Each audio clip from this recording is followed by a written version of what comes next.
ربنا بيمتحن الناس بحاجات كتيرة، بيمتحنهم بالغنى والفقر. تلاقي في الدنيا واحد غني بس يمد ايده ويمسك حاجة ان شاء الله تكون تراب، تلاقي التراب يتحول لذهب.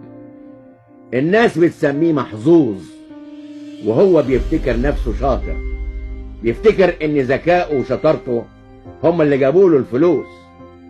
تلاقي في الدنيا واحد تاني فقير بيشتغل على قد ما بيقدر واكتر ما بيقدر، بيشتغل لما بيبقى هيموت من التعب، يجري يمين ويروح شمال وبرضه فقير.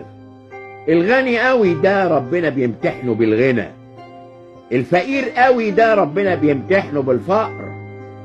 الامتحان هنا مش سؤال واحد بس، لا، اكتر من سؤال.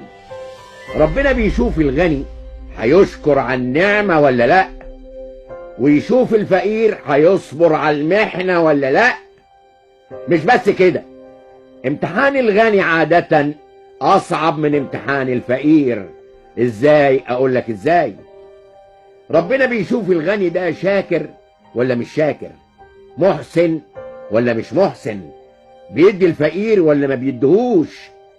يعني الفقير مطلوب منه الصبر، الغني مطلوب منه الشكر والعطاء.